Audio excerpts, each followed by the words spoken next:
আসসালামু আলাইকুম। Hello viewers, কেমন আছেন? আশা করি ভালো আছেন।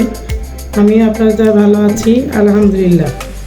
আজকে আমি ডিমের ঝুরি ভাজি এটা রেসিপি দেখাবো। তার জন্য এখানে আমি 2টা ডিম নিছি, চুলায় কড়াই বসিয়ে দিছি। কড়াইটা গরম হয়ে গেলে আমি তেলটা দিয়ে দিব।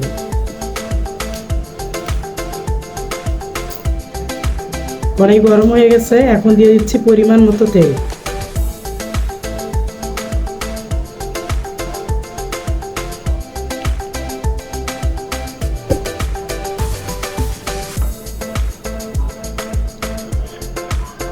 তেল গরম হয়ে গেলে আমি ডিম দিয়ে দিব।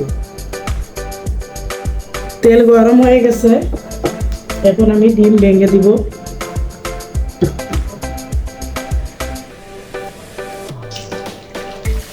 আমি এখানে 2টো ডিম নিয়েছি। আসলে ডিমের এক ডিমই রান্না খেতে খেতে কিন্তু অনেকে ভালো লাগে না, বিভিন্ন সিস্টেমে রান্না করলে ভালো লাগে।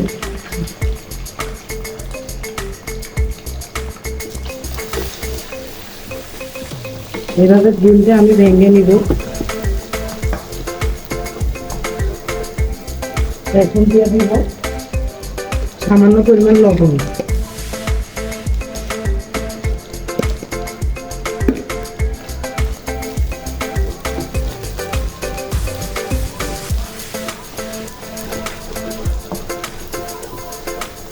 ডিমটা হালকাভাবে ভেজে নিতে হবে। ভেজে নেওয়া হয়ে গেছে, এখন আমি উঠে নেব।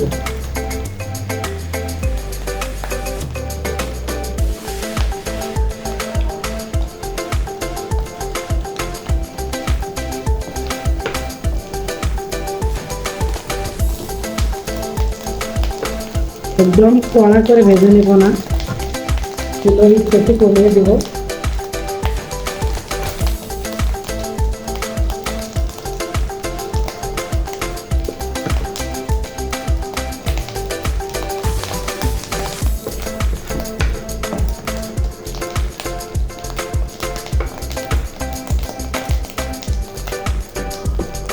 সবগুলো ডিম আমি উঠাই নিলাম।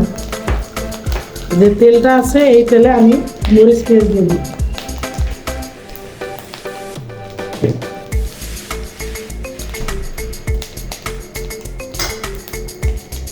এখানে পেঁয়াজ কুচি নিচ্ছি। পেঁয়াজের পরিমাণটা একটু বেশি দিতে হবে। আর দিয়ে দিলাম কাঁচামরিচ।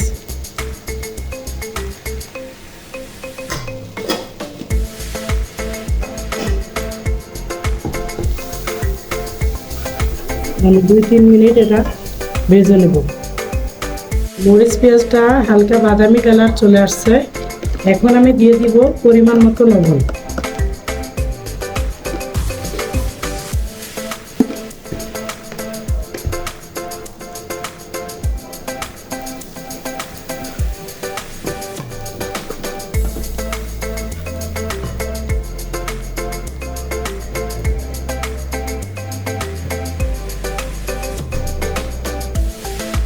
আদা রসুন পেস্ট দিব 1/2 চামচ।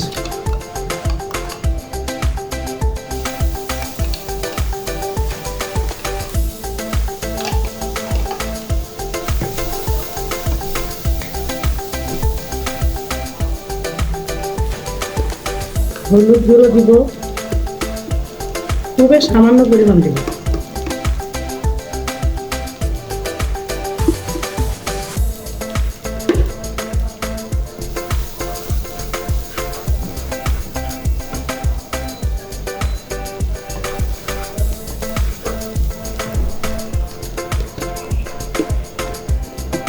তেজপাতা দিব একটা,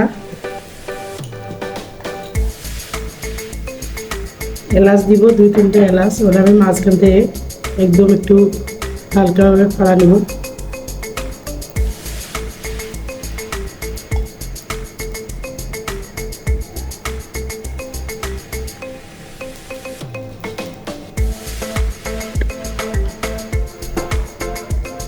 সামান্য পরিমাণ পানি দেব।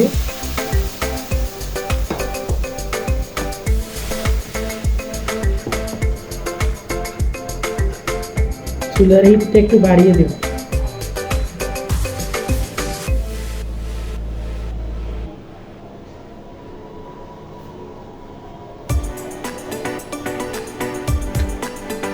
মরিচের গুঁড়ো দিব, একদম কমিয়ে দিয়েছি আমি। আপনারা চাইলে দিতেও পারেন, নাও দিতে পারেন।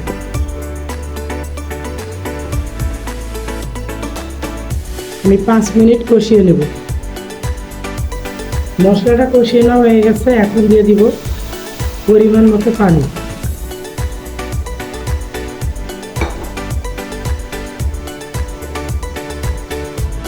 পানিকে আমি একবারে দিলাম যাতে মশলাটা ভালোভাবে সিদ্ধ হয়। চুলাটা একদম হাই হিটে দিতে হবে।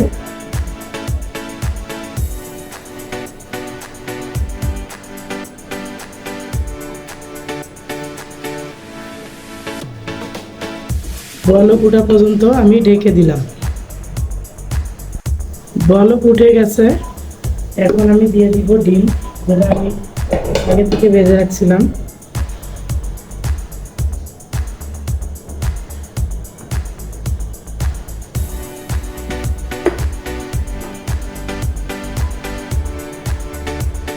আর ঢেকে দেব না, পানিটা শুকিয়ে গেলে তারপরে হালকাভাবে একটু কষিয়ে তারপর পরিবেশন দেখাবো। ডিমের ঝুরি ভাজি রান্না আমার হয়ে গেছে। পানিটা আমি একদম শুকিয়ে নিচ্ছি, একবারে শুকনো করবো না, এটা একটু রেখে দিব।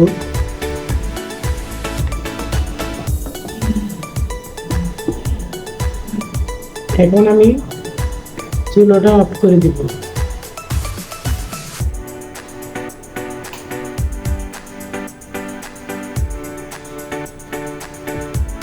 যে হিট আছে এতেই পানিটা শুকিয়ে যাবে। আর একটু ঠান্ডা হলে আমি পরিবেশন করব। ডিমের ঝুরি ভাজি আমি রান্না করলাম, পরিবেশন করলাম। দেখেন কালারটা অনেক সুন্দর আসছে, আর একদম আমি শুকনো করি নেই, হালকা একটু ভিজা ভিজা রাখছি যাতে ভাতটা খাওয়া যায়। আর যে 2টা ডিম নিয়ে আমি ঝুরি ভাজি করলাম, এতে কিন্তু 4-5টা মানুষের ভাত খাওয়া হয়ে যাবে। আর ডিমের কিন্তু একঘেয়েমি রান্না খাইতে খেতে আমাদের কিন্তু ভালো লাগে না, ভিন্ন স্বাদ মাঝে মধ্যে খাইতে মন চায়। তা আমি যেভাবে রান্না করলাম আপনারা বাসায় ওভাবে রান্না করবেন, দেখবেন যে অনেক ভালো লাগবে। আর এটা অনেক ভালো একটা রান্না। আর যদি ভালো লাগে তাহলে আমার চ্যানেলটা সাবস্ক্রাইব করবেন আর পেজটাকে ফলো দিবেন। ভালো থাকবেন, আল্লাহ হাফেজ।